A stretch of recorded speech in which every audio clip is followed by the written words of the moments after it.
istersen birkaç sene beraber çalışınca böyle oluyor. Tamam. Buyur.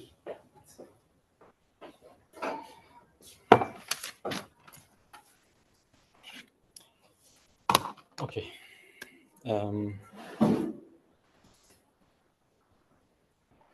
First of all, dear jury members, dear participants, welcome and thank you for participating to my PhD thesis defense. When I presented my thesis in the last August, I was waiting for the decision on a paper we submitted in early July. So jury decided to give me an extension of 6 months. Fortunately for me, the last 5 months were very fruitful in terms of research. First of all, my paper got accepted in September. Then I took part in 2 collaboration studies as co-author, and both are submitted to esteemed journals now. And finally, I had the chance to finish my one of my ongoing works that I will be talking about in the next slides.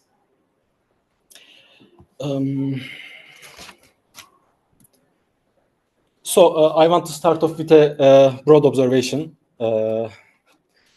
Why do we have robots? Do you know what Czech word robota means? This is the first introduced word about robots. It means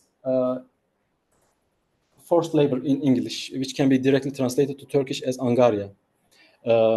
So basically, we want robots to do our laborious tasks.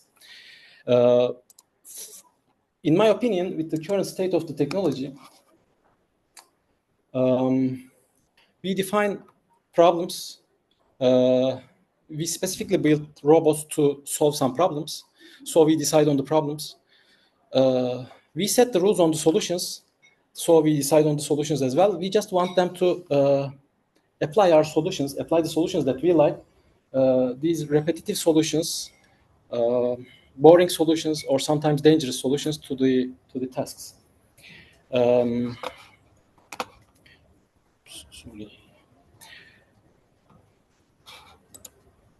Okay. So here's an overview of the activities realized during the thesis. First, I presented my study in a workshop in Roman Conference 2021. The name of the workshop was Robot Behavior Adaptation to Human Social Norms.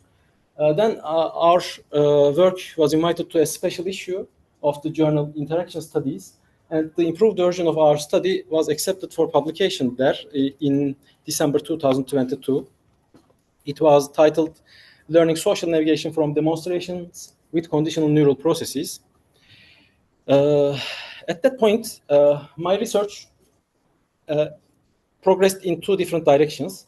The first one is here.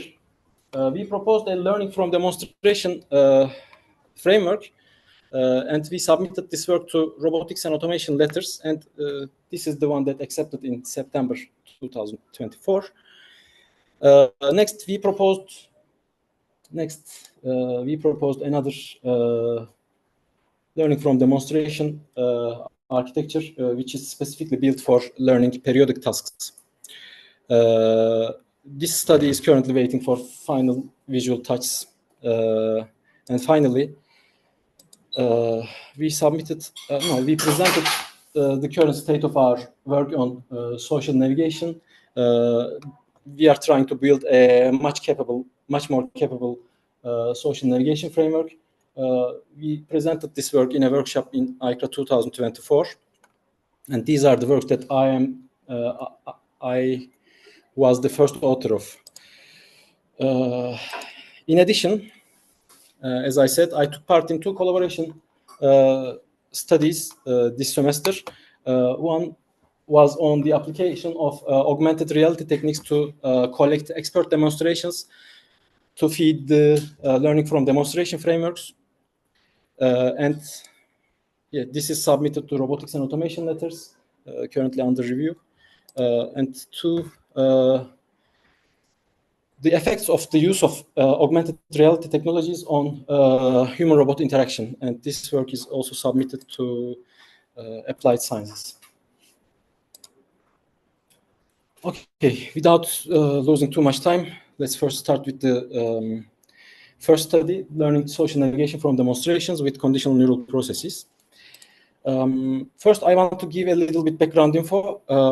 With my former advisor, dear Professor Levent Akın, who had been working on mobile robots, we thought of addressing the problem called social navigation.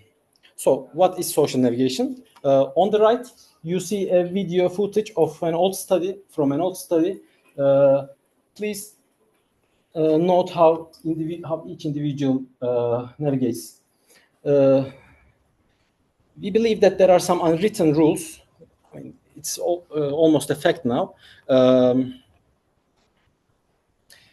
That cultural or social norms that people tend to follow during navigation. The term social navigation basically describes the behavior on the right. Not right, on the left, I'm sorry. To your right, yes. So in these snapshots, you see the comparison between the regular navigation and the social navigation. Regular navigation, which may be resource-wise optimal, is not appropriate socially. More formally, social navigation is a robotic navigation that adheres social norms of the people. It increases the naturality and sociability of the robot, and it increases the acceptance of the robot by through increasing the comfort of the people. So in my earlier attempts with Professor Akın, he and I investigated the use of very simple deterministic models called, one of which is called social force model. Later, we used the I'm going to say notorious, the inverse reinforcement learning approach. Unfortunately, it took me a while to admit that IRL approach during that time was not scalable. At least I didn't have the luck to realize social navigation with inverse reinforcement learning. When I started working together with my current advisor, Emre Hoca, we changed the perspective and tried learning from demonstration approaches. First of all, a little bit background again. I would like to explain the learning from demonstration framework we use to encode motion primitives. Movement primitives. The movement primitive is a formalism that can be considered as a policy unit that can complete a unit behavior by itself. Conditional neural movement primitives is a learning from demonstration framework used for modeling and synthesizing sensory-motor trajectories. A trajectory, by the way, is a time-stamped collection of points. Firstly, let's talk about the operation of the conditional neural movement primitives. A random of samples are selected from the demonstration trajectory. They are fed into the encoder network, and they are encoded into the latent space. The average representation is calculated, which is basically the representation of the entire sensory motor trajectory in the latent space. Once obtained, we can ask questions to this latent representation by augmenting query points and passing it through the query network. So the query network produces Gaussian distributions for the query time steps, which are used to compute the negative log likelihood laws. So using this framework, we addressed a social navigation problem, and we used the data from actual, real-world data from humans. So we used this data set from another study because, people exhibit social navigation. Social navigation is what people exhibit. So we process this data, we turn them into trajectories, we augment it by rotating, because social navigation is a robot-centric problem, in our opinion, and we gather demonstration trajectories. With these trajectories, we trained our framework, which has three data-driven units. One is the data-driven global controller, which produces social trajectories.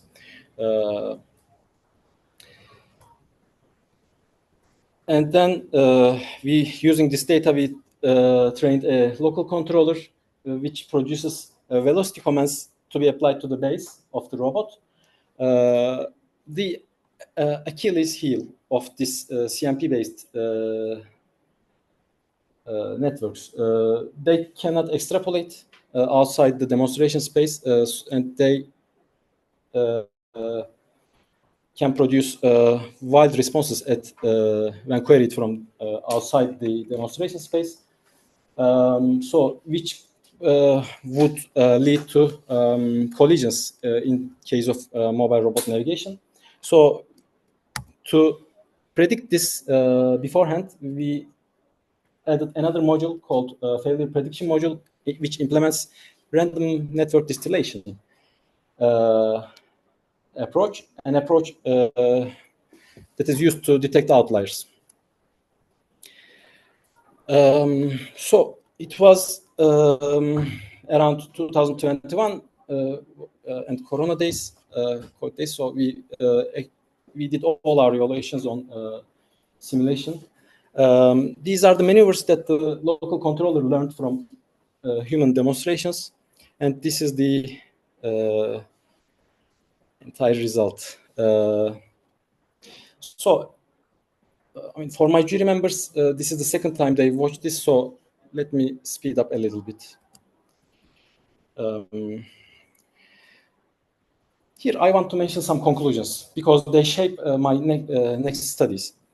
First, our model required an input of observations to have a fixed number of, to have a fixed size. Therefore, for most cases in the literature, they take like k closest individuals into account. But most of the time, this approach works. But for cases like this, it doesn't. It basically doesn't, because if a navigation is to be social, then it must take the approaching pedestrians into account, not the one that is going away, right? And the second problem actually was more serious than I initially thought. Two same paths may exhibit different behaviors, just based on the intention of the pedestrian. For example, consider these two simple drawings. Even though they they follow the same trajectory, their intentions are different. Think about this. In the rush hour, you are trying to, if you are late to somewhere, you don't care other pedestrians, right? You are not that polite anymore. But you may be following the same path. So we propose two different solutions. We propose one solution for each. For the number of pedestrians, we presented our research in a workshop, and we titled this work as Learning Early Social Maneuvers for Enhanced Social Navigation. We try to incorporate future predictions, future forecasts of pedestrian trajectories into our robots planning process. And for this one, to differentiate between different sensor motor trajectories, we proposed conditional neural expert processes, a novel learning from demonstration approach. I would like to continue with the second problem now, as the first one is not complete yet. Conditional neural expert processes is like is the most precious study of this PhD thesis. Our motivation in creating this model was differentiating among different sensor motor trajectories, which enables learning better representations. CNEP model uses CNEP model uses random samples, just like the one that I explained, the CNMP model, but with a difference. Now instead of all the random points sampled from different trajectories are encoded into the same latent space. But this time, instead of a large expert network, we have smaller but specialized units called experts to model and regenerate movement primitives. And these are the expert networks. Conditional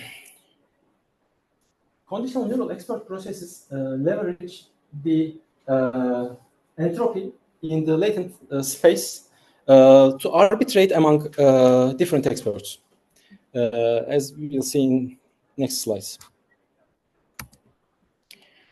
So let me talk about the learning process.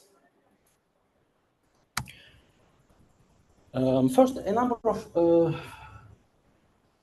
trajectories are sampled from the demonstration set, and on these demonstrations, a random number of random points are sampled.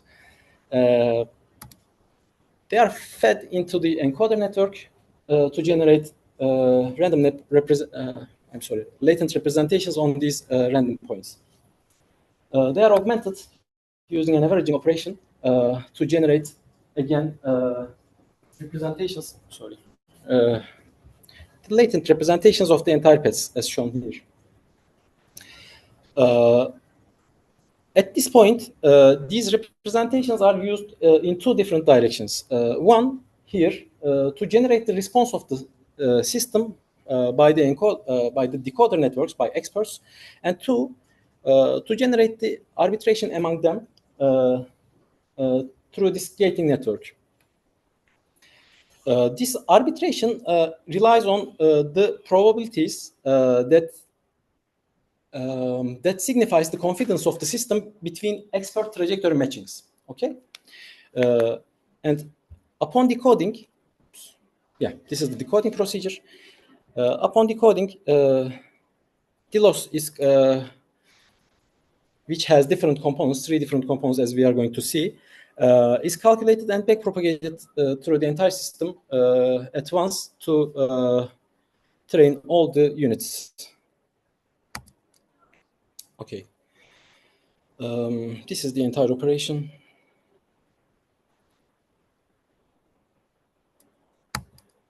The loss is a linear combination of 3 different components. One is the reconstruction loss. Reconstruction loss is the negative log likelihood loss, which tells the log probability of the actual value under the predicted Gaussian distribution. Second is the batch entropy, which signifies the entropy of the expert activations. If an expert is activated more than the others, then there is a under uniformity assumptions, then there is a problem. So we expect batch entropy to fall. To be maximized. During training, and lastly, the individual entropy. Individual entropy signifies the confidence of the network for a specific trajectory.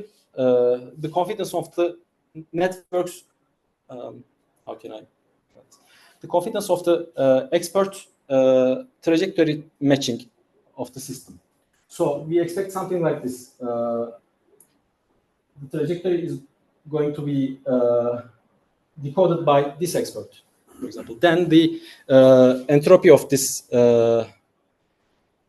representation will decrease.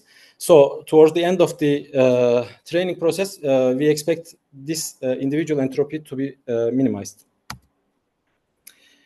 Let me continue with the evaluations. Firstly, in very simplistic settings, assuming these trajectories correspond to different sensorimotor trajectories from expert demonstrations, we trained a CNMP and a CNEP with CNEP with two experts, keeping the overall model sizes equal for fair comparison. So these were like first evaluations. Let me explain a little bit. The predictions of CNEP network are shown in red and purple, while the CNMP is shown in blue. Once we queried both systems between somewhere in the middle of two demonstrations, CNMP runs into a problem called mode collapse. You see, CNMP is a moment matching approach, tries to learn both of them at once, and when queried from the middle of this demonstration space, it tends to produce a mean answer. And in terms of robotics, this is a problem. This might be a problem for some cases. And we are going to see in real life how we can simulate those problems. But CNEP tends to select one of the demonstrations instead of producing a mean response. After that, we increased the complexity a little bit. We increased the number of experts, and we increased the number of demonstrations. And when there is only one answer, when conditioned from this location, when there is only one answer, CNMP and CNEP both produces proper answers. But when there is more than one candidates, CNMP again runs into this mode collapse issue. And CNEP tends to choose one of the demonstrations. A more realistic case may be trying to model a distribution of demonstrations with multiple demonstrations of unimodal, bimodal, and multimodal trajectories. In learning from demonstration setting, these kind of procedures where expert provides multiple demonstrations of the same skill are quite common. Here we compared, in the bottom row, we compared probabilistic moment primitives, GMM, GMR, CNMP, and a recent moment primitive encoding framework called stable MPs. And results are gathered in this table. So CNEP performed better than all. Later, we assessed the capability of CNEP in high-dimensional against high-dimensional trajectories. For this set of tests, we tried using real-life trajectories. We decided using motion capture library of Carnegie Mellon University, which is a collection of human stunts realizing some difficult actions. I mean, their library actually turns these video captures to motion trajectories, and these are evaluated for each frame. This, probably you can't read it, but for frame 1, the root joint is here, the lower back is there, and for frame 2, for frame 3, like for example, if I remember correctly, this action has 700 frames, around 700 frames. So These are actually trajectories of 58 dimensions, 58 dimensional trajectories of 700 frames. We feed this data into a CNEP with only one expert to actually see if it can learn this very delicate motion.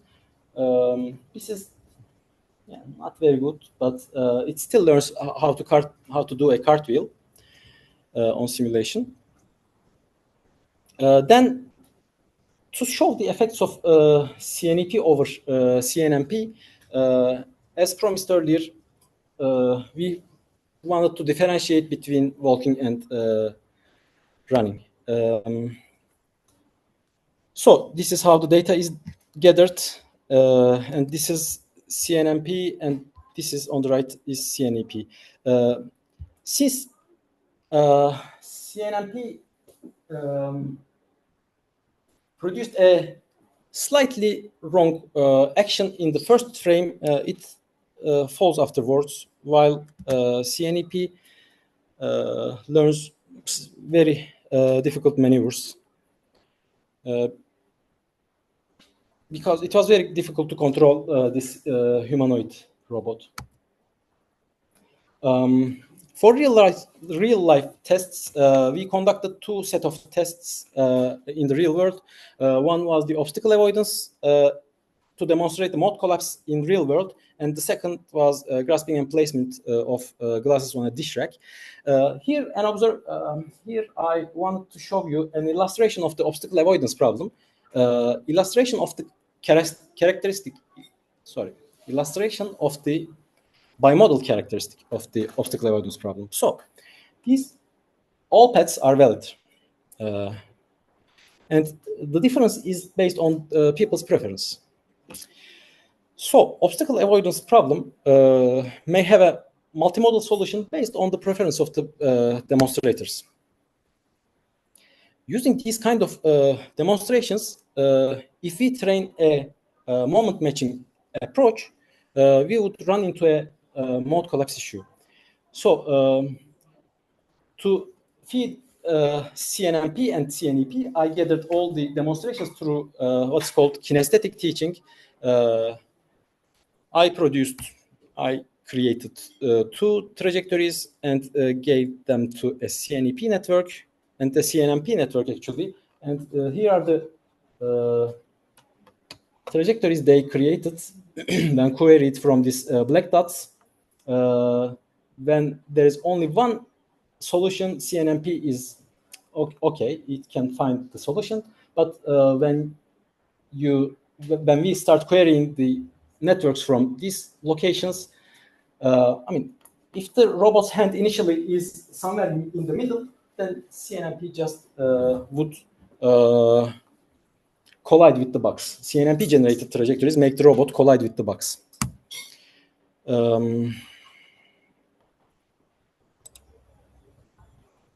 On the left, you see the trajectories created by CNMP. On the right, trajectories created by our proposed CNEP.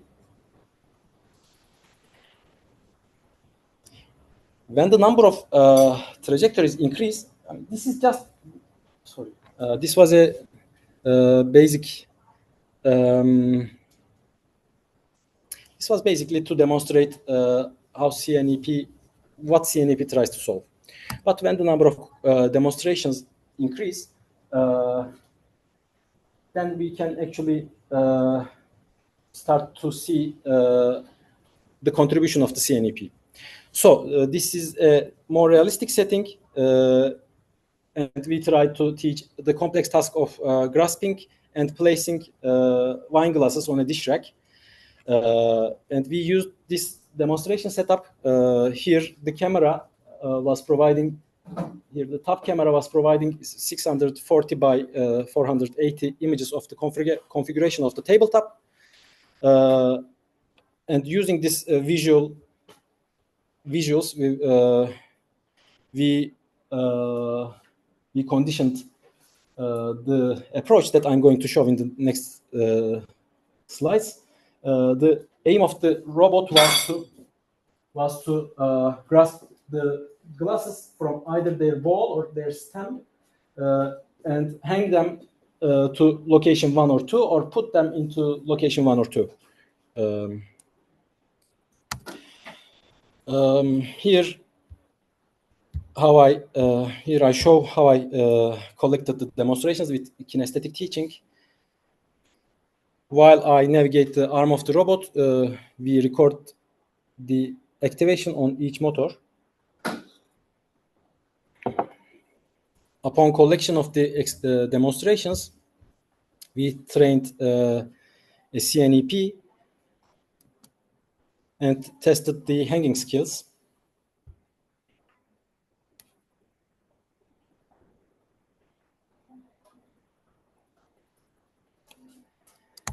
Using the same data, we trained 2 other models, a ProMP and a GMM, and we tried them on a rather difficult grasping and placing task.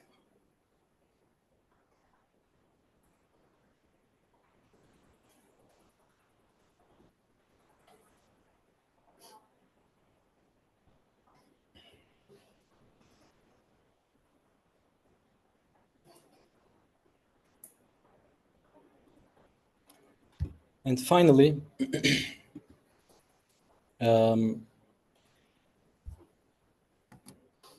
we showed how CNEP can be used to create online control. So as CNEP tries to place the cups, place the glasses, I'm going to interfere. It changed its decision. It's going for hang. Changed its decision once more.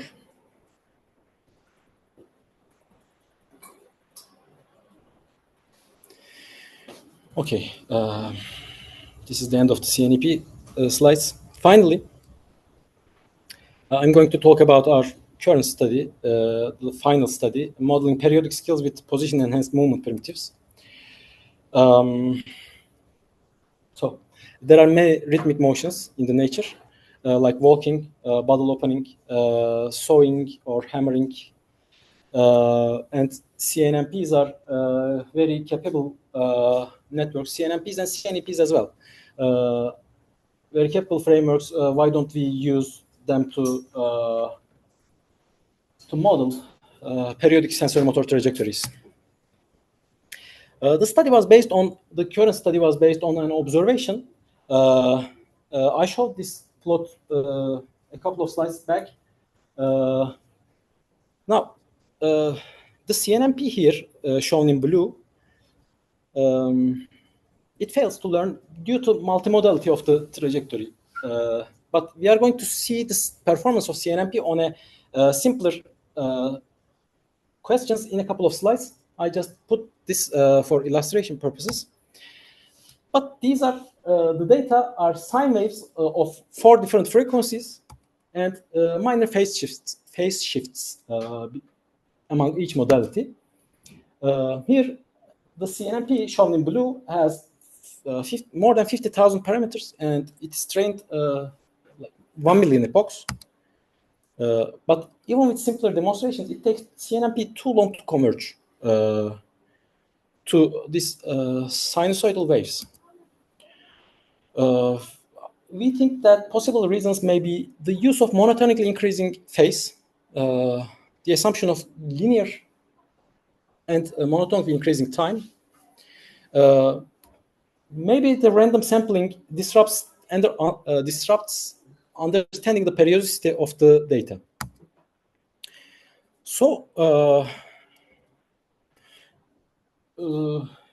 some of you probably know this. This is called positional encoding, which is introduced in 2017 in the famous paper titled "Attention is All You Need," which provides the basis for ChatGPT.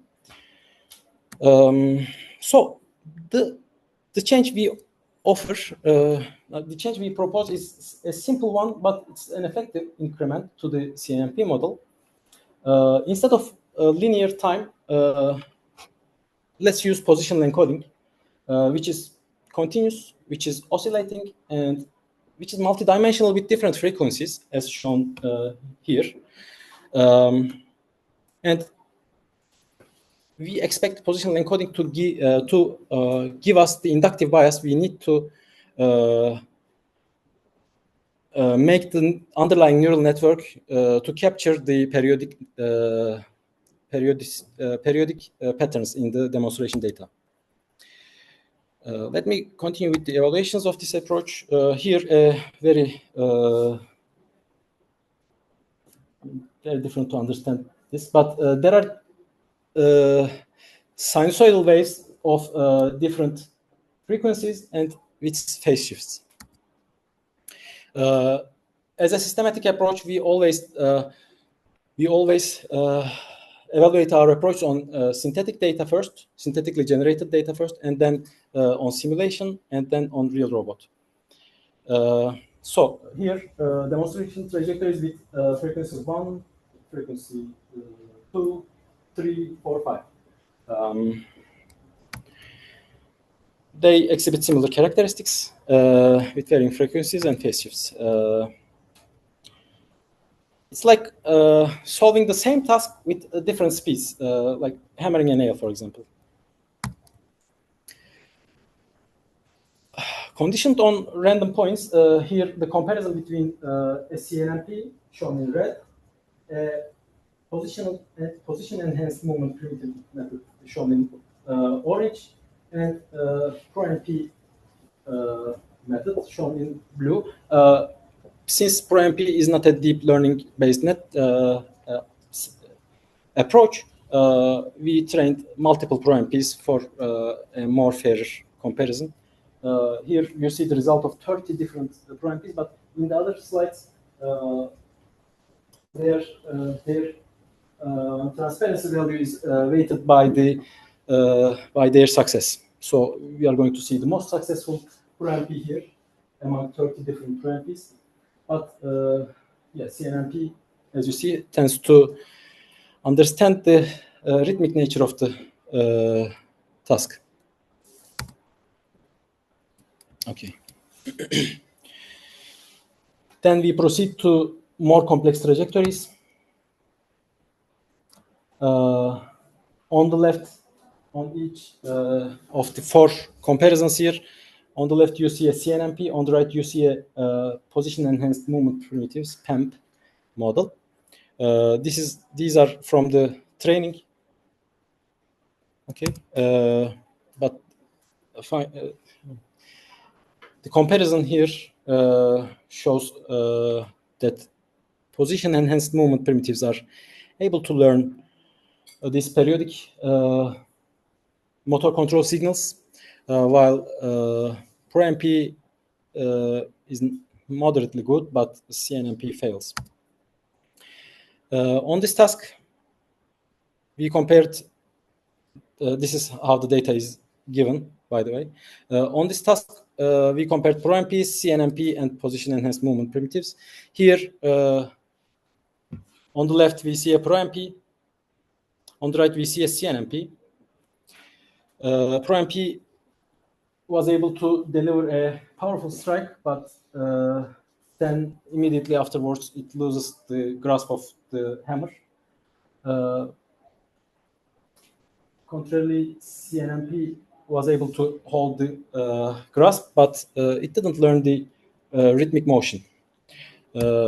Position enhanced movement primitives, on the other hand, learned to drive the nail until the end. And we tried this like many times, and in almost all of the tasks, this is the position until. This is PEMP learned to drive the nail until the end, and in almost all cases, all scenarios, PEMP exhibit this success. Finally, on a real-world task, we tried bottle opening on our robot with our robot UR10. We kept all other joints same, but only changed the wrist joint. And this is the demonstration data after training a position enhanced movement primitive.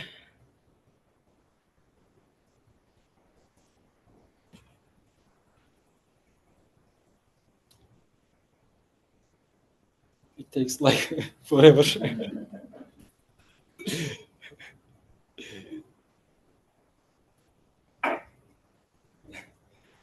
Okay. So, conclusions. Biologically inspired MPs, movement primitives, in learning from demonstration are very practical for encoding and resynthesizing motion in robots. Deep learning-based techniques gave us an improvement. Throughout this thesis, we developed novel mechanisms. One is called the data-driven software navigation framework, conditional neural expert processes, and the last one is position-enhanced movement primitives. Future directions might be investigation of PAMs to achieve limit cycle property, which is basically ending the periodic trajectory at the same location where it starts. This is inherent in central pattern generators, which is what we have in our brain. Integrating position-enhanced movement primitives into CNEPs as experts, as expert units, for better representing motions with both periodic and non-periodic dimensions. For a robot, this motion has 6 dimensions that are non-periodic, but 1 dimension produces periodic trajectories. It will probably increase the performance. And we have an ongoing study integration of the forecasting mechanisms to the social navigation framework that we are developing. And if you have questions, I will happily answer them.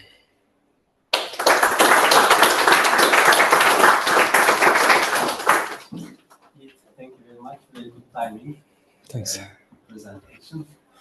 So we can start taking questions from our jury members, maybe starting from, as usual, the most distant one, Hatice Hoca from Canada. Hatice Hoca, can you hear us? Yeah, I can hear you. We can hear you as well. Okay. So, thanks for this nice presentation. I really enjoyed it. I'm wondering, so first, about the last improvement you had with the periodic motion. How scalable is your solution? So can you think of what would be the most complex scenario you can think your solution works in? Actually, I'm very interested in testing this out with a human-robot collaboration task. Let me admit that it's very difficult to make it work on a precise control task. For example, a humanoid robot's control task on a, for example, on a walking or dancing. Yeah, it was very difficult to control even a simpler simulated robot with containing only 5 or 6 dimensions due to very requirements of very precise control. But then for the problems that doesn't require this kind of precise control, for example, as I said, a human-robot collaboration, for example, on a sewing task.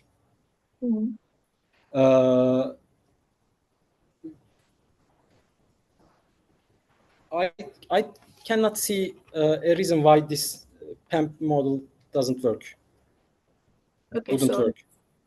So you think it's scalable and it can be applied to also more complex tasks? Yes. I mean, as I said earlier, when the demonstration trajectory, for example, a robot's arm, like the one we have in our lab, it has 7 degrees of freedom. And when 6 of them exhibits a non-periodic motion, but only one of them exhibits a periodic motion, then the inductive bias that we added, it tends to disrupt the initial convergence, but I mean, after sufficient time, it doesn't really affect the learning of the very linear static motion. I mean, I witnessed this myself, but as presented in these periodic DMP studies initially, they use a different periodic DMP for each degree of freedom. So they train different models for a single task, and we don't. This is an improvement in my opinion. And thank you very much. And about the second work, you were talking about the social navigation. You said you would extend it with forecasting. Can you give an example to that? So you want to predict the paths of the human beings, or? Yeah. Actually, I omitted these for time considerations. This is a work I actually trained myself, but this is a work of some other researchers. They train LSTM-based RL agents to forecast the paths. The idea we have was to plan the trajectory of the robot based on these future forecasts and integrate it to our CNMP here in this kind of representations. We wanted to integrate a convolutional neural network here, which will proceed the progression of the environment, progression of the pedestrians in the environment, and which will basically help us relax the restriction of having a fixed size of pedestrians into account.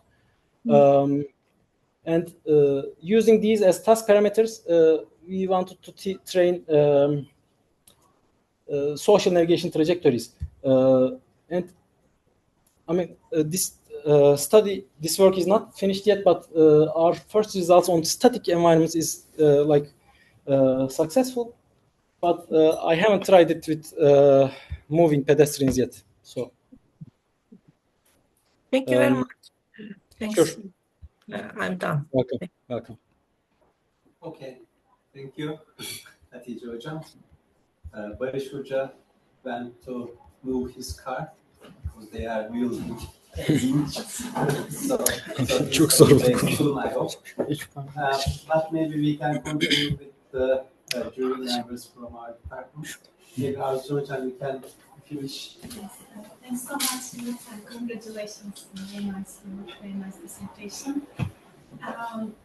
I have a question. So, as far as I understand, one of your main contributions is the SENP.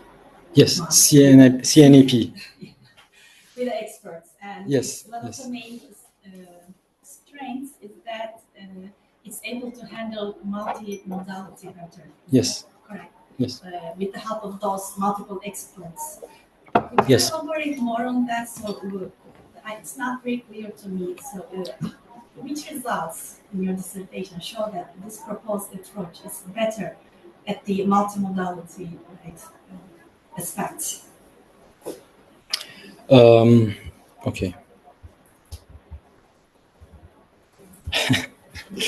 It was very difficult to, yes, use Mac for me.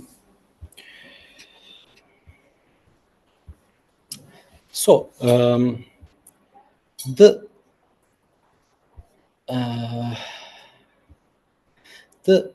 synthetic trajectories that we used to evaluate our method to assess the performance initially. I know these are very simple assumptions, but these are used to explain the proof of concept. If given, just like in the obstacle avoidance problem, if demonstrator prefers to demonstrate one of these trajectories, it's valid. And if other demonstrators prefer another trajectory and that's valid too, then we have a problem. This is becoming an important issue lately in my domain. I started seeing a couple of other research as well, which is targeting this mode collapse issue. Because in learning from demonstration, we give robots demonstrations by our hand. Okay? And it is normally very resource-consuming effort to produce these demonstrations. That's why actually that's the reason actually we worked on augmented reality, because it was a very time-consuming and energy-consuming task to control the robot's hand manually.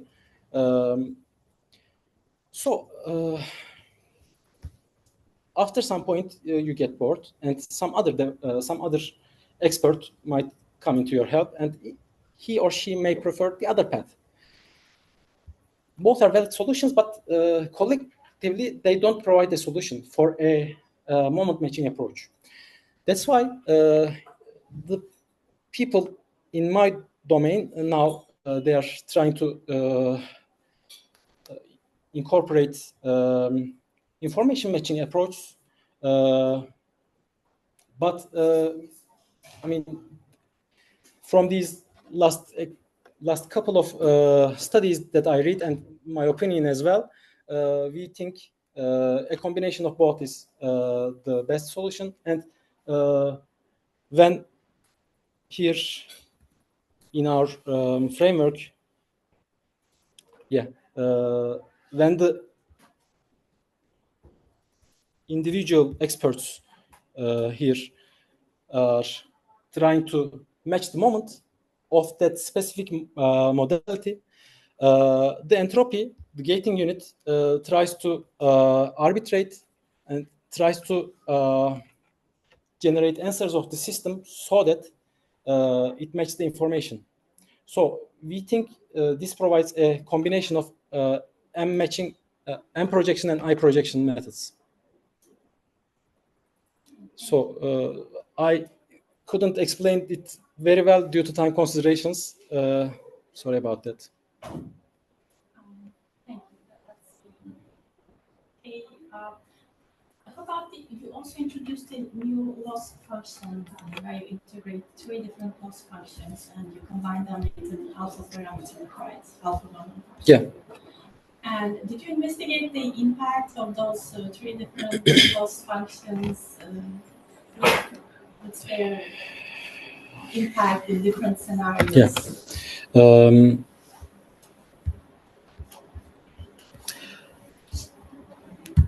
Okay.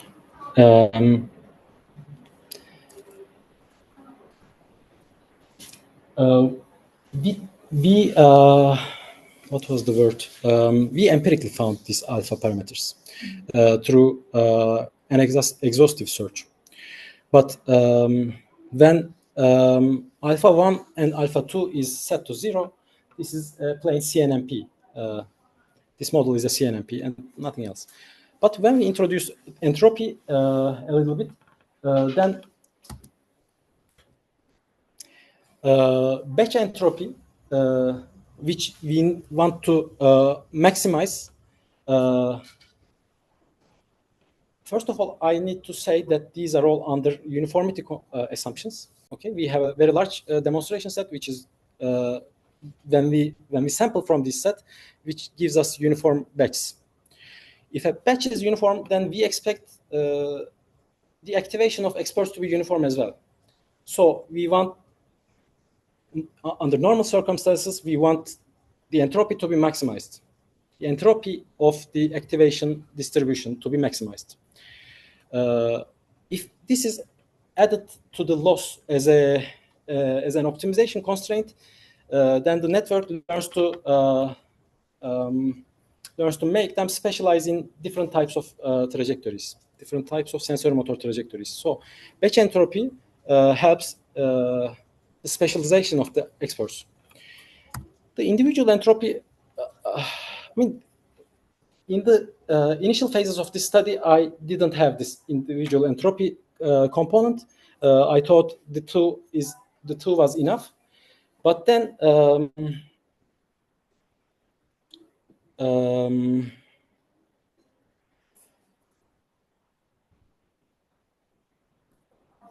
network was no, the system was assigning with only little confidence, with only, for example, in case of 4 experts, with confidence like 0.26 and 0.24.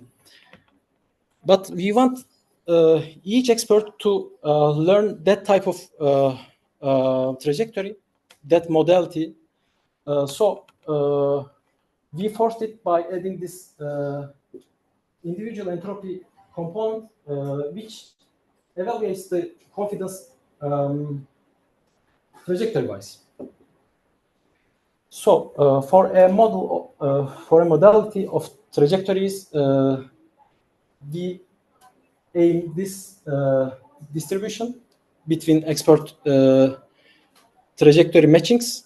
I mean, we never reached this point, but this is how we expect. And this is when added as a component, we empirically experienced that this led to better learning, better representation learning. Thank you. Thank you. Maybe you can mention about ablation you did. I guess you forgot. I had very But maybe you can mention. I had very limited time. Because we also get the same question from viewers, and then he made an ablation study. I had, but I hid need. You hid it. I hid it. No, but here, okay. So without okay, please yes.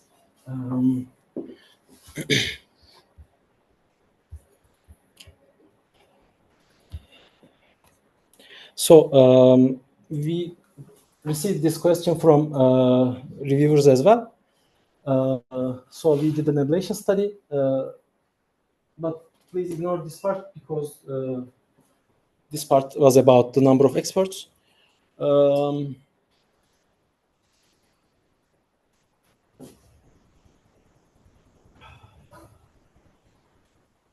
So we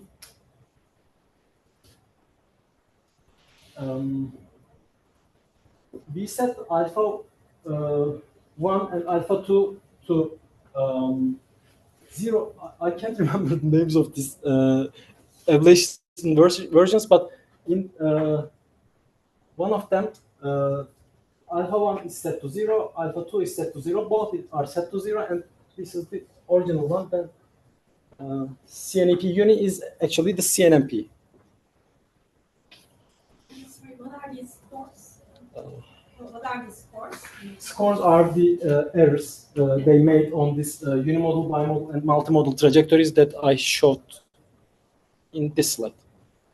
The lower the better. Yeah, lower the better. So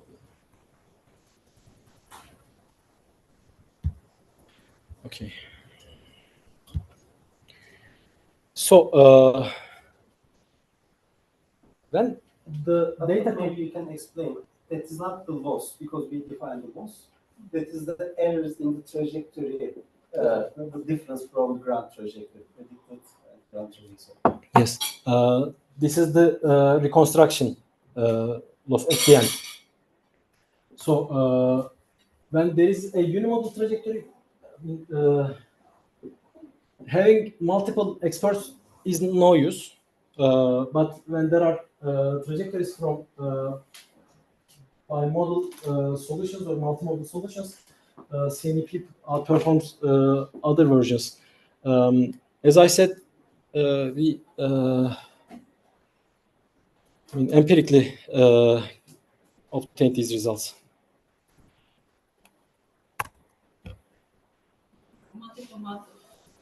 Multi-modal seems is much better.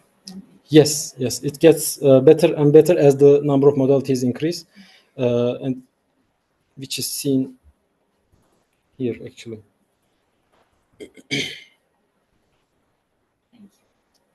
Welcome. Thank you, Arzu Hocam. Maybe we can continue with İnci Hocam, who was with us through all the way during the thesis progress. Thank you very much. So yes, I'm very familiar with your work, but I couldn't remember the hammer experiments. I guess that was kind of new. Yeah. So I was curious for two of the baselines, I guess, not for yours, but the other baselines. One of them, or maybe they just lost the grip of the hammer, that one. Yes. So what is the reason for that behavior? Why they are losing the grip? So as I understand, when you add the positional encoding, so for that periodical pattern, you can apply maybe the force or the repetitive behavior of the movement better. But what's the reason that methods lost the grip of the hammer? So the demonstration, I showed it here. Demonstration contained different number of iterations. Okay, I just put one here for visualization purposes. But to solve the same problem in fewer demonstrations, you need to hit harder to the nail.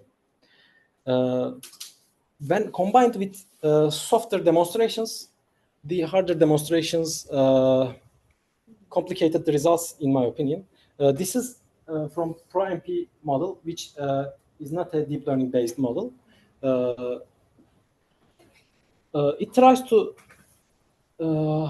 deliver a powerful strike at first, but this is a very delicate task, which requires 26-dimensional control signal.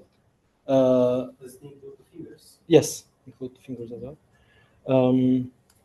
As you see, it didn't learn this finger very good. And that's the reason why ProMP loses the grasp. But CNMP is much softer, but then it doesn't achieve the same success. Here, ProMP, even though it loses the grip, it's better than CNMP. So when you run that, we can see that the fingers are moving as well. Yeah. So maybe in ProMP case it was moving very badly. That's why. And maybe that first strike was too powerful. Yes. The force. Maybe that as well. I see. Okay, I don't have any other questions, so I asked so far all my questions. Thank you. Barış Hocam. Sure. We've talked about this, but I want to ask you again.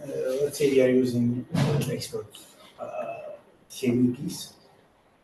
How would you decide on the number of experts? You don't know prior, let's say, you're shipping this robot out there. What is the number? Do you do it like let's do 100 and hope for the best, or increasing it get first, or something else? Or do you think is it worth to try to think of a way of individually training an expert and including it back into the model if that is possible? Yeah, that would be a very good approach, actually. I put this in the conclusion part of my thesis, actually.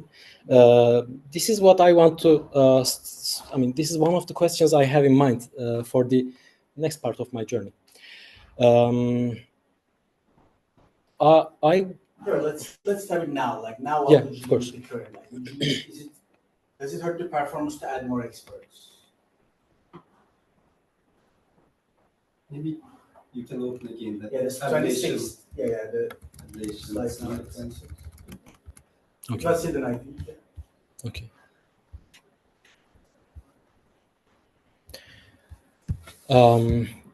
Yeah, I mean, I'm an engineer, and with an emphasis on resource considerations.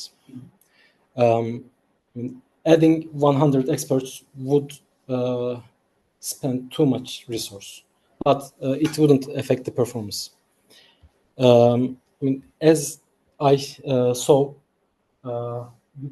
with these evaluations, when there are four model data, 4 experts and 8 experts perform very close. And when the number of modalities increase, the 8 expert version starts to become better. And I tried it with 10 and 20 experts as well. The same result is achieved there as well.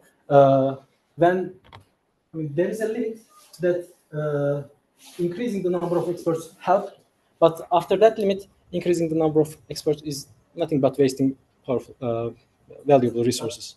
According to this table, it is not hurting the performance. Yes, yes. It's kind of like 6 modes, and I wouldn't say that different. Like this is statistical model. Yeah. So you have the same performance with 4 and 8 and 6 modes. Any idea why that would be the case? Like why would 4 experts be able to handle 6 mode case? Because they're essentially the same. I mean that the difference is statistically huge, right?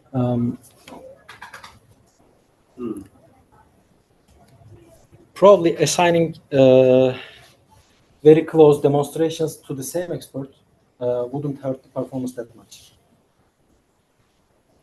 Okay, so do you mean the modes weren't that different? Yes, Okay. yes. The modes were okay. Yeah, I mean, these are 2-dimensional, one dimension X and one dimension Y, and you cannot move that much.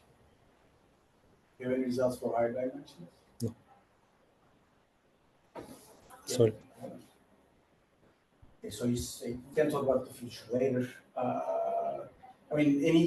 Could it be the case that the experts are mixing together to get the other node? Is that possible? Would that work? And you know the sine cosine formulas, you can mix and match them together. Yes. Different angles, right? So would that be the case? Yes, definitely. Okay. That would work better. But then would the individual entropy hurt you at that point? Because you're also trying to put a single expert, right? You're forcing it. Yeah, yeah. So did you ever look at like the gate output probabilities with different modes? Like for example, you have 4 experts CNEP, but you're testing on 6 mode trajectories. Yes, Do a you ever see combination. like a difference between gate probabilities in inference time versus like with 2 modes or 4 modes, something like that? Yes. No, we haven't done yet, but this is like an implementation of winner takes all approach. Okay, the inference time you only pick 1 expert. Yes. Not a mixture of experts. And so it is a bit tired. That's why I'm supporting him with his own material. So he also did some ablation, winner takes all versus combination of weights. And like in this kind of demonstrations, winner takes all. This approach outperformed the other one because the demonstrations have distinct characteristics. Hocam, so they are not mixtures. thank you very much, and I'm so sorry. This one, mixture of experts, this stands for that. Yeah. Yeah. Okay. That was the missing one. Okay. I mean, I would expect in higher dimensional trajectories, the other would work. Like you probably need mixture of experts because because of dimensionality, you want to use it, but that's okay, that's good. Slide 29, you showed like heart-wheeling robots. Is there any gravity here? No. No, right? Yeah. You said they fell down, so it implied gravity. I was like, Sorry. Here we have gravity. Yes. This is not cartwheel. That's why. Yeah. Running and. Okay, running has cartwheel doesn't have gravity. This has gravity. No. Yes. Okay.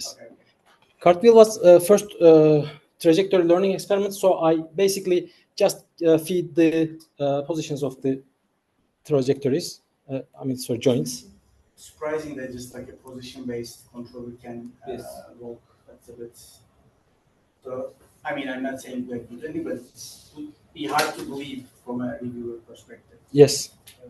And by the way, I'm showing only the best part, but after some point, we fell as well. I mean, definitely.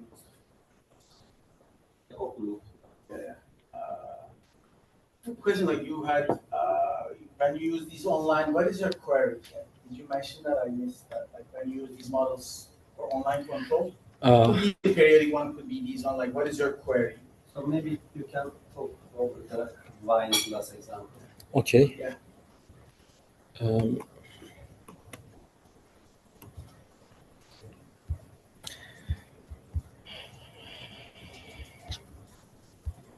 Okay.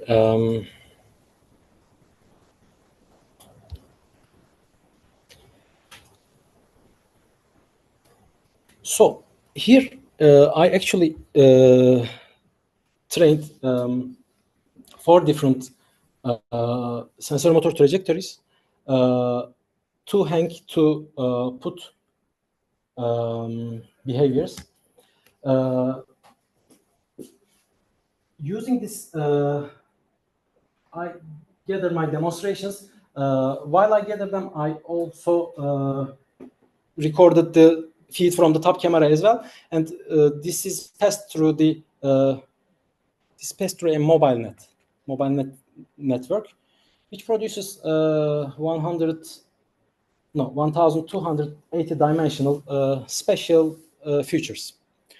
So when the robot is conditioned, this is given as the task parameter, okay, and I condition it with the position of the glass, and the rest is generated. The rest of the trajectory is generated. So I don't specify the goal myself.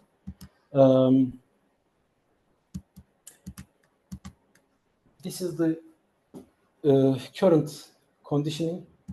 That's why the only solution it knows is to hang in this kind of situation.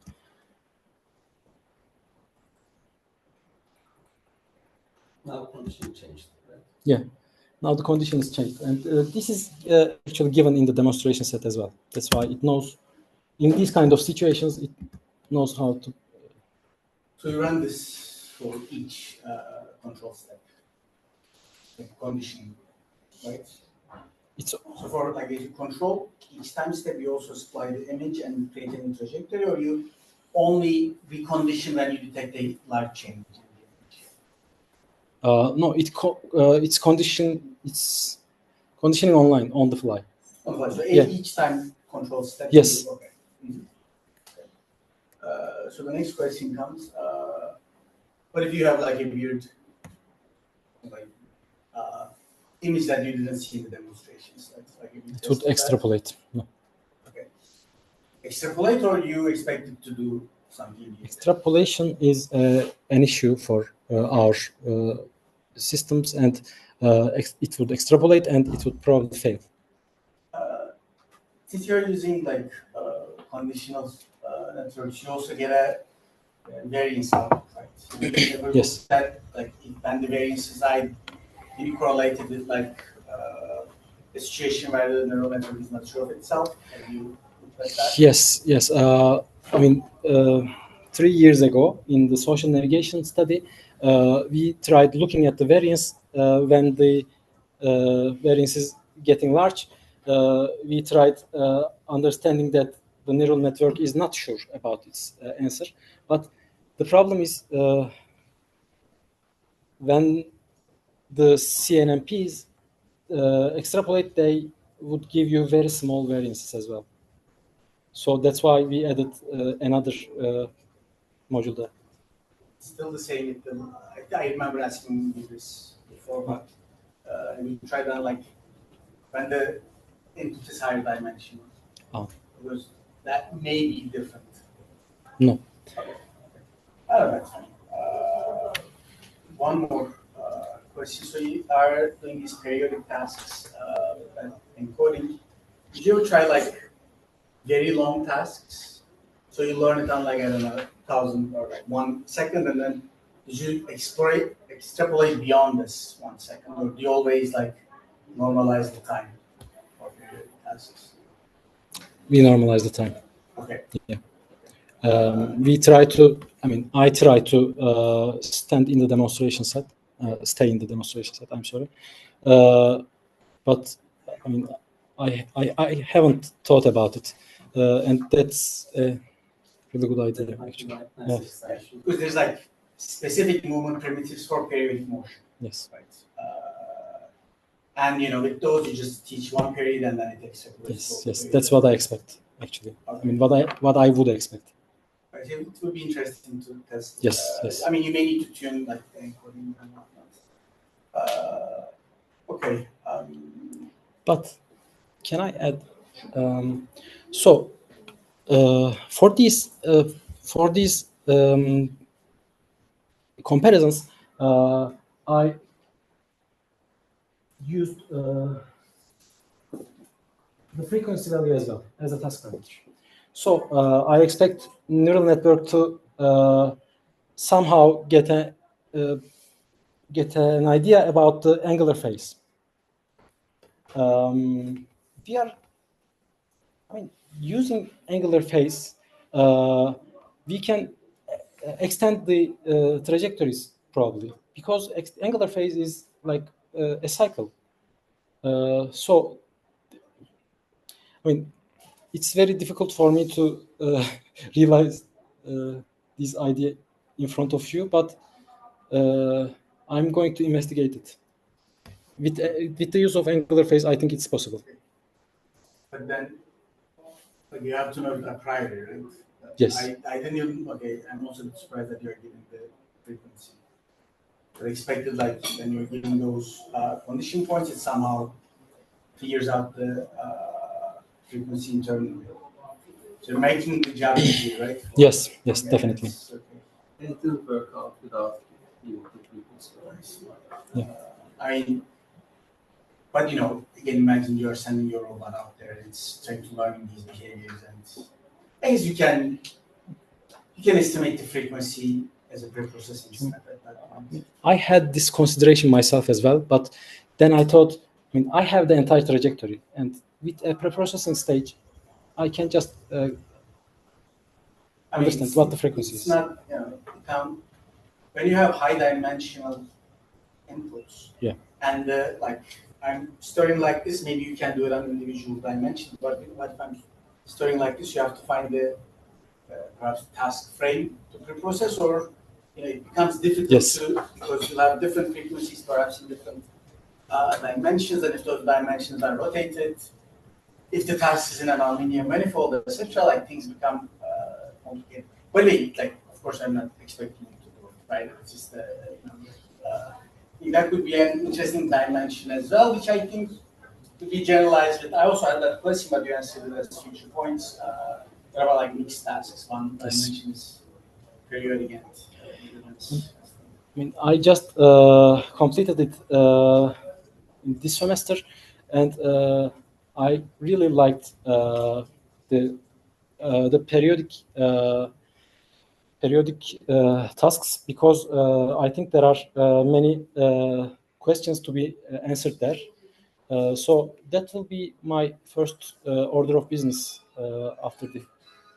So another question of when do you stop the periodic motion? But that's okay.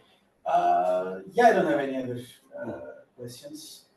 Thank you. Thank you, Barış Hocam. Barış Hocam was also with with us. us during the progress of the thesis. Thank you very much. Do we have any question from audience? Ahmed, of course. I want to ask a question regarding this periodic movement primitives. When you are using this position encoding, what kind of position encoding are you using? We are using the original formulation, not absolute. What, do you use like multiple different frequencies, or you Yes, are using yes, single? yes.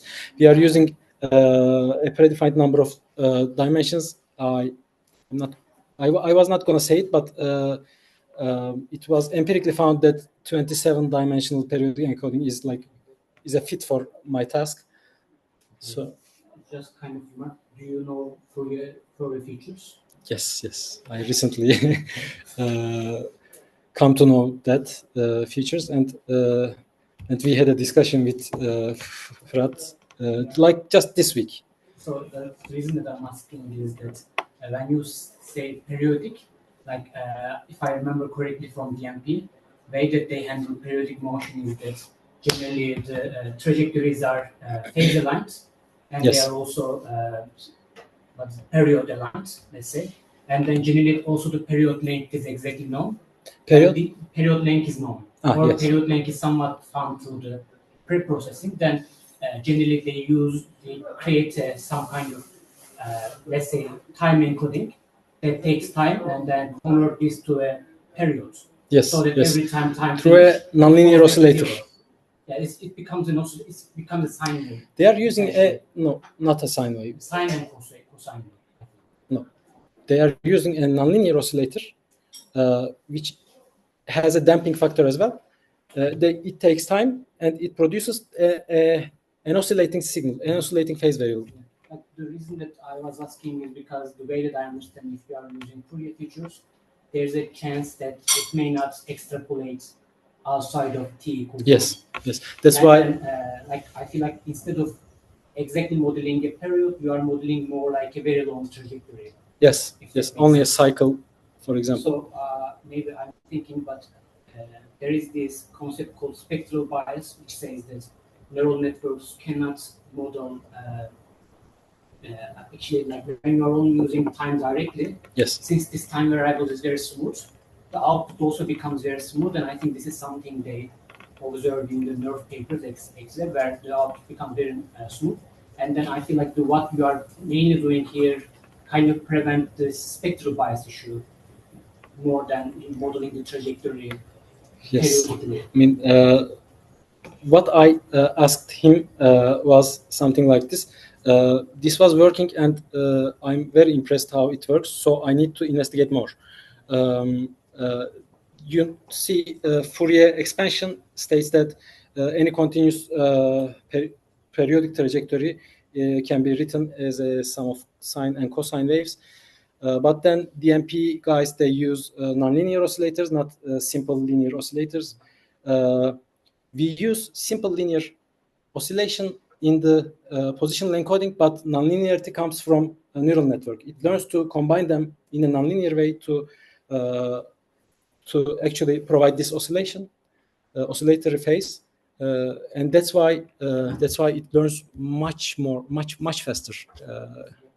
I think what I want to say, if you somehow manage to find the length of the period, you can also probably put that into your time variable, and I think it should be able to model these periodic tasks, because I feel like maybe in this case you can, since you use these position encodings, you can now model very complex trajectories, but maybe it may not extrapolate beyond the time equals t. Okay, we can discuss later. I guess I'm exhausted. Any other question, comment? Susan Hocam? So like out there. So starting from your initial position when you started talking about the social robots. Yes. So if I imagining in line with what you're thinking, so in the social context, you have like private space, like a home space, semi-private space, like an office and so forth, and then a public space where you have lots of people, unknown number of people behaving in unknown ways, and like in this department, we would have some sort of synchronicity in how we behave. So we have sort of like a cooperative behavior and so forth. I'm wondering, so I'm going way out there. Like I was just thinking, like how would one learn? How would a person even learn about this? And I was wondering if like improvisational techniques or if there might be any lessons in improvisation work that may be interesting in learning. Because if you look at, for example, periodic, so you might say, like, when does it stop? When does the period stop? Or you say, well, you have 7 degrees of freedom, only one of them is moving, but when you're dancing, your feet are periodic one way and your hands are periodic another way, and other things are not, and so forth. So I was just sort of wondering what kind of inspirations might assist them, how to assist robots to learn in these different contexts that are always dynamic and shifting. Yes, yes. And there is a novelty effect as well. I mean, when you first encounter a robot, I mean, let's say we purchased a robot here, and when we first encountered it, we got scared more, and then we get used to it throughout time. So our reactions, and actually, if we were to formulate the socialness, it's not possible, but it would change throughout time. Yeah, yeah. Culture is very different. Like social space is so different. Yes, that's definitely a reason. But for us too, it changed throughout time. That's why, I mean, personally, that's why I don't like the concept social navigation that much, because you cannot. I mean, we don't have a definition for social.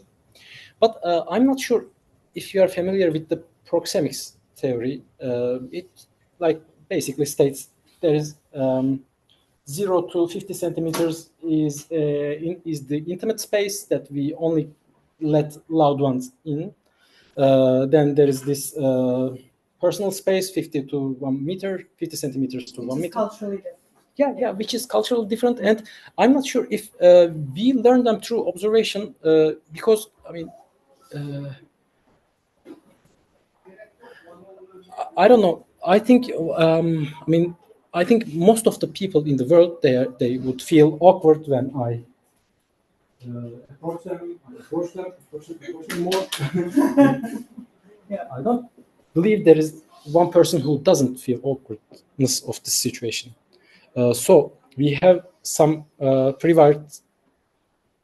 Depends. If you're like in a train in Japan, you'll feel differently. If you're in Pakistan, you'll feel differently. If you're in Finland, you'll feel very different. But there is a limit. I mean, no one would let me in closer than 50 centimeters.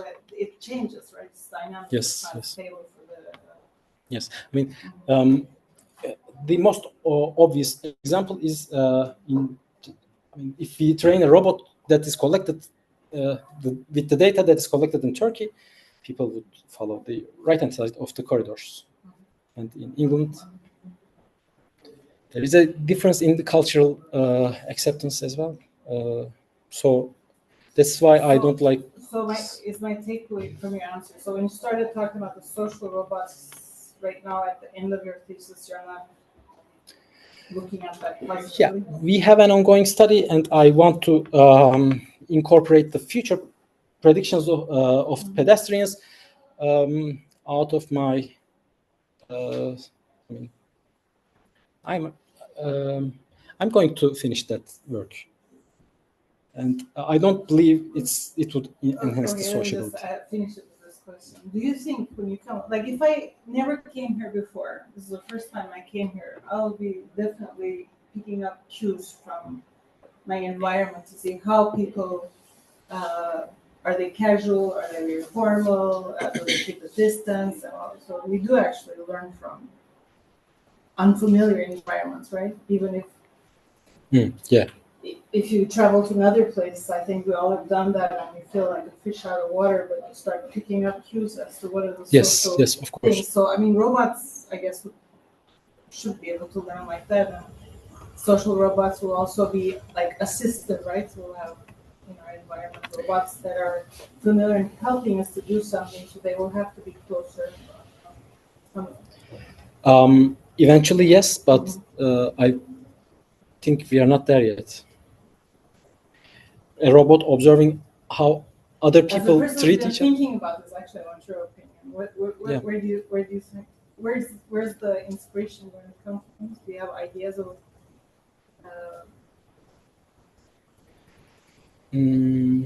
Yeah, I mean, that would be probably the way to go. I mean, a robot standing in the room, which is freshly installed, let's say, the robot, and observes how people treat each other and tries to imitate imitate those behaviors. That would be the way to go. But I don't think we are there yet. Currently, we are just feeding it. I know we're not there. Yeah. As somebody who's been thinking about this, I'm wondering where you think are the good steps. Okay, I stop. We can ask the question to large language models. Yes. Models, Large language models. I mean, the application of LLMs, for example, asking an LLM to this question: which path is more social? I mean, we want to get answers from such semantically more capable models. We are going to. LLMs are full of good bits there because they've been recording the history of social behavior.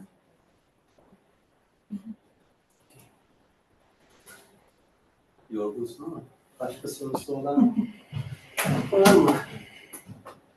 Yoksa o zaman ben azıcık ben comment vereyim, feedback vereyim. Yani Yiğit'le 8 senedir ben buraya geldiğimden beri tanışıyoruz. Benim laboratuvarımda ki herkesin bildiği bir ben varım, bir de Yiğit var şu anda. Onun haricinde böyle birbirini bilmeyen insanlar oldu. Yani Yiğit'in yani tabii problemi çok iyi bir insan olması ve hiç kimseye hayır diyememesi. Yani öyle olunca oluyor. Böyle laboratuvarda ya da bölümde asistanlık yaparken ya da arkadaşların arasında yani oranın işlemesini sağlıyorsun, ayakta durmasını sağlıyorsun. Ama aynı zamanda doktoranda bazen öyle olunca herkese sürekli yardıma koşunca falan uzayabiliyor. Yani Yiğit böyle ne bileyim hani hem labın ayakta kalması ne bileyim belki bilmiyorum aranızda var mıdır ama bölüme insanların bizim bölümü yazması bazılarımızın araştırmaya girmesi falan Hocam. Bu kadar yıllık deneyimi içinde yani bunlar Tuğba ile Emre'nin evlenmesi de. Böyle Siz biliyor musunuz bilmiyorum. Yani Emre kaçırmış, tanıtımı kaçırmış ve sonra gelmiş tek başına ben tanıtmışım. Ondan sonra koçu yazmak istiyormuş. Bize gelmiş. Ben güzel anlatmışım. Sonra ilk sınıfta tanışıyorlar ve evlendiler, mutlular en azından. Yani evet biraz daha böyle daha az yani yardımseverlik güzel ama diğer tarafta da biraz daha kendine özen gösteririz. Yani son zamanlarda öyle oldu zaten. Son 2 senesi çok evet. Productive'de. Ve yani sadece bu tabii ki burada gördüklerimiz değil, laboratuvarda yapılan şeyler sadece burada gösterdikleri olmuyor. Undergrad'daki öğrenci arkadaşlarla ilgilenmesi, birçok deneye yardım etmesi, her gelene yeni şeyler öğretmesi Teşekkür ederim hocam. Yani Yiğit olmasa daha şu an nasıl ayakta kalıyor tam emin değilim. Onun için teşekkürler Yiğit.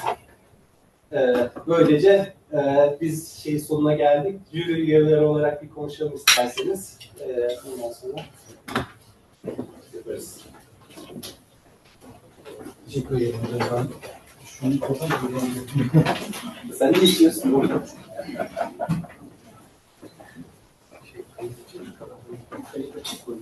Kapatmıştır herhalde. Alper. Hocam recording'i durdurayım mı? Durduralım mı Alper istersen?